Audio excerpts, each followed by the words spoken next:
कहिलेकाहीँ शब्दहरूमा यति धेरै शक्ति हुन्छ कि ती केवल अक्षर मात्र हुँदैनन्, तिनीहरू डर सिर्जना गर्छन्, रहस्य जन्माउँछन् र ज्यानसम्म लिन्छन्।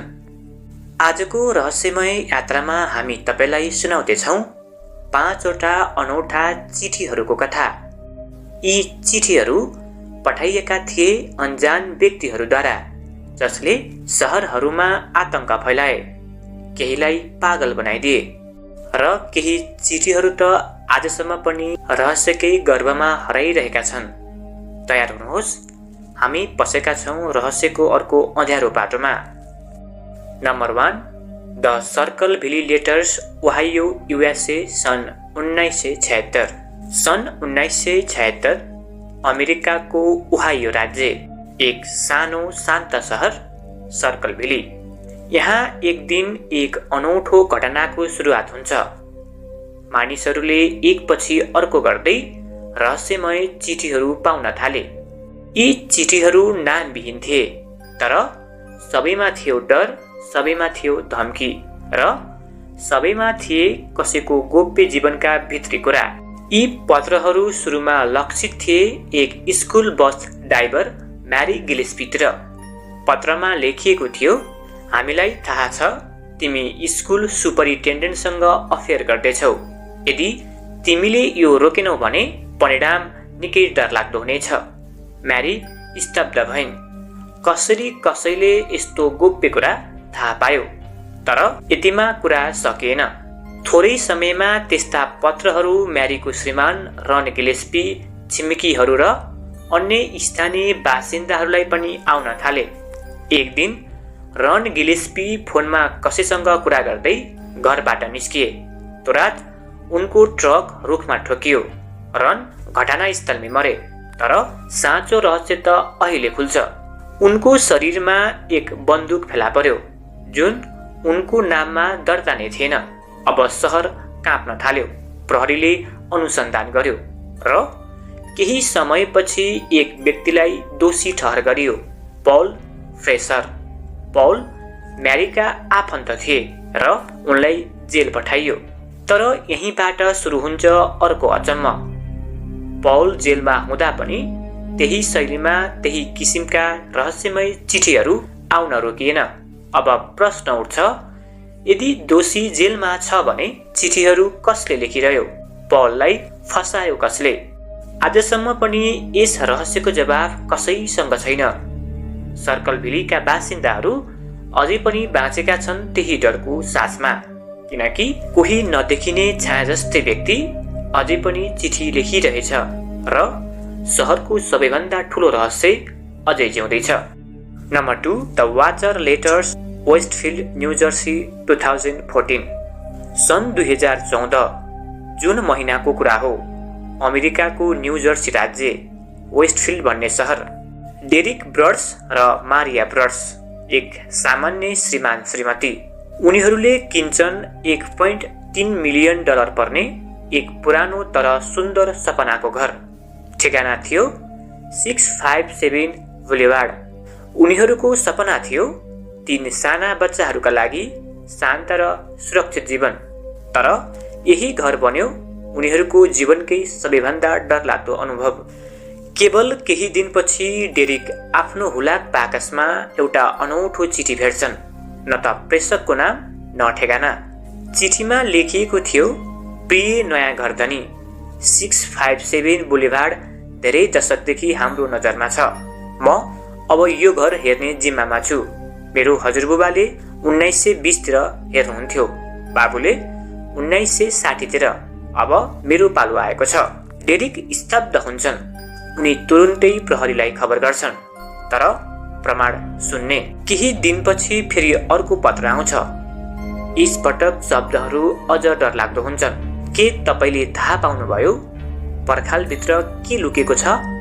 म तपाईँ र तपाईँको यङ ब्लडको नाम जान्न पाएर अति खुसी छु। यङ ब्लड अर्थात् उनका बच्चाहरू, चिठीमा उल्लेख थियो। मलाई थाहा छ तपाईँका बच्चाहरू कुन कोठामा सुत्छन्। अब यो केवल मजाक थिएन, यो थियो एक मानसिक आतंक। डेरिक र मारियाले प्रहरी अनुसन्धान गराउँछन्। छिमेकीहरूमाथि शङ्का गरिन्छ। विशेष ध्यान जान्छ ल्याङफोर्ड परिवारतिर। उनीहरू त्यसै घरको छेउमा दशकौंदेखि बस्थे। एक सदस्य मानसिक रूपमा अस्वस्थ पनि थिए, तर कुनै ठोस प्रमाण नहुँदा प्रहरी केही गर्न सक्दैन। कसैले भनौँ सायद ब्रड्स दम्पति आफैले चिठी लेखिरहेका छन्, बिमा क्लेम गर्न वा घर बेच्न बहाना बनाउन। तर अरूले भन्छन् नाइ कोही रहस्यमय व्यक्ति छ जो पुस्तौंदेखि 657 बुलेवार्ड हेर्दै आएको छ।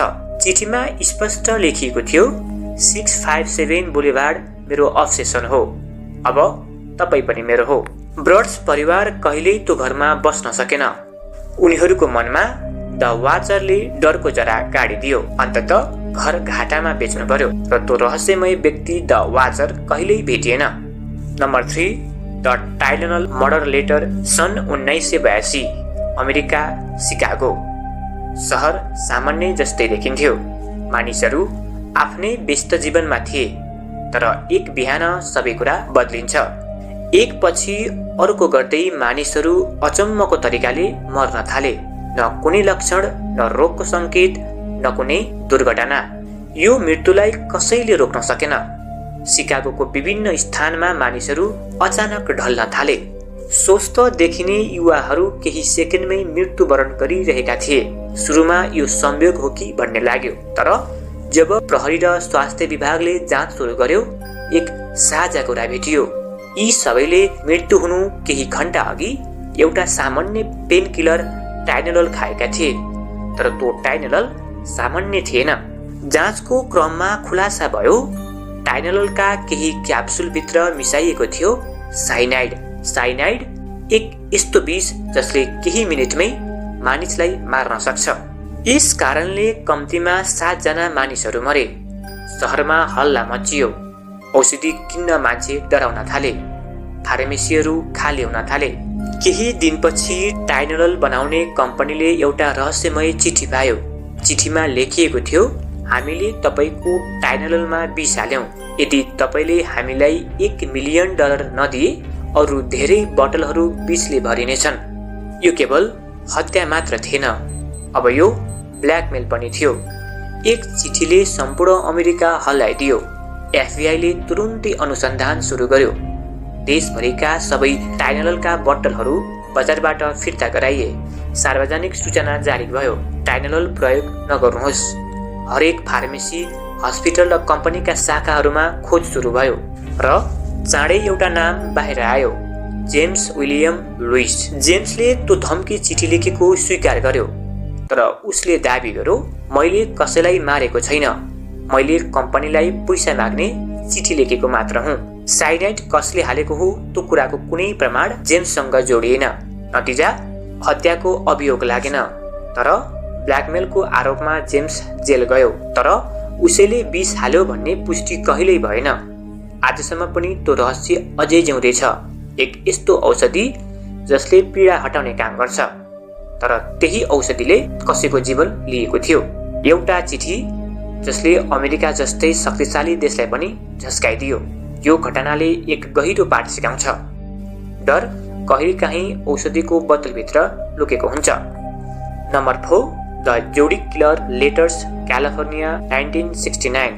सन् 1969 क्यालिफोर्निया। शान्त रात थियो।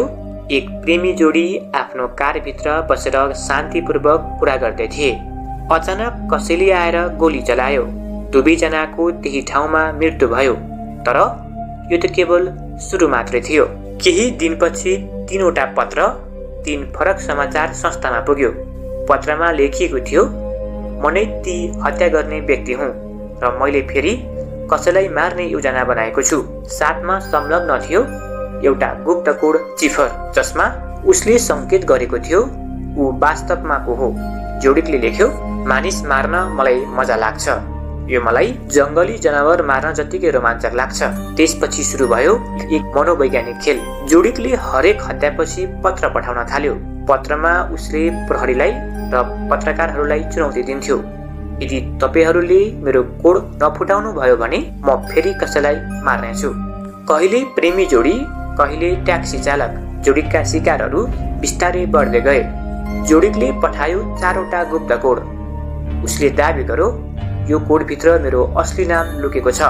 यी कोडहरू यति जटिल थिए कि एक कोड त 5 दशकपछि मात्र फुटाइएको थियो, तर बाँकी कोडहरू अहिलेसम्म पनि अनसुल्झिएको रहस्य बनेका छन्। FBI, स्थानीय प्रहरी र पत्रकारहरू सबै सक्रिय भए, तर हत्यारा जति चलाक थियो उति नै चालाकीपूर्वक सबै प्रमाणहरू हराउँदै गयो। न कहिले समातियो, न कहिले स्पष्ट प्रमाण भेटियो। जोडिक उही नाम उसले आफै राखेको। उसले चिठीमा एउटा विशेष चिन्ह प्रयोग गर्थ्यो, एक सानो गोलोभित्र क्रस हेयर। त्यही चिन्ह आज पनि जोडिकको पहिचान बनेको छ। सन् 1974 पछि जोडिकका चिठीहरू अचानक रोकिए, तर न उसलाई समात्न सकियो, न नै पक्का रूपमा उसको पहिचान पत्ता लाग्यो। आज पनि जोडिकको नाम सुन्ने बित्तिकै धेरै मानिसहरू भित्रैसम्म काँप्छन्। एक हत्यारा जो खेल खेल्थ्यो चिठीको, जो मर्नुभन्दा पहिले सारा सहरहरूलाई डरले मार्न चाहन्थ्यो। जोडिक किलर नाम मात्रले पनि अपराध इतिहासको सबैभन्दा ठुलो रहस्य जस्तै लाग्छ, र त्यो रहस्य आज पनि बाँकी छ। Number 5, Gunther Stoll. एक नाम जसले आज पनि जर्मनीको हावामा एक अनदेखिएको डर घोलिरहेको छ। ऊ पेसाले एक फुड टेक्निसियन हो। उसको दिमागमा केही समयदेखि एउटा कुरा घुमिरहेको थियो, कोही मलाई पछ्याइरहेका छन्, कोही मलाई हानि पुर्याउने तयारीमा छन्। यी कुरा ऊ बारम्बार दोहोऱ्याइरहन्थ्यो, तर कसैले उसलाई गम्भीर रूपमा लिएनन्। एक रात ऊ अचानक श्रीमतीतिर फर्केर भन्छ, अब मलाई सबै कुरा प्रष्ट भयो। त्यसपछि ऊ तुरुन्तै एउटा कागजमा केही लेख्छ, एक अचम्मको शब्द YOGTZE। तर त्यो शब्द के हो? के यसको कुनै अर्थ थियो कि त्यो केवल एक सङ्केत मात्रै? त्यसपछि ऊ घरबाट बाहिर जान्छ र सुरु हुन्छ एक अनौठो यात्रा। केही घण्टापछि गुन्थर स्टोल एक कारभित्र भेटिन्छ। उसको शरीर नग्न अवस्थामा गम्भीर घाइते थियो, तर अचम्म के भने उसको चोट दुर्घटनाबाट भएको थिएन। प्रहरी भन्छ पहिले उसलाई घाइते बनाइएको थियो र त्यसपछि मात्र ऊ कारभित्र राखिएको थियो। तर किन र कसले? YOGTZE त्यो शब्द आज पनि उत्तर खोज्दैछ। कसैले बुझ्न सकेन के यो कोड थियो, नाम कि अन्तिम चेतावनी। स्टोलको मृत्यु कहिल्यै प्रष्ट भएन, न अपराधी भेटियो, न त्यो शब्दको रहस्य खुल्यो। यी चिठी र सङ्केतहरू कुनै सामान्य कागज थिएनन्, यी डरको दस्तावेज थिए। कोही चिठी लेख्थ्यो, डर खेल्थ्यो, कोही चिठी लेख्थ्यो, सत्य लुकाउँथ्यो। तर एउटा कुरा स्पष्ट छ, सत्य धेरै पटक मसीभन्दा गहिरो हुन्छ। अब तपाईँलाई सोध्न चाहन्छौँ, यी मध्ये कुन चिठी तपाईँलाई सबैभन्दा रहस्यमय लाग्यो? तपाईँको विचार कमेन्टमा लेख्न नबिर्सनुहोस्। धन्यवाद।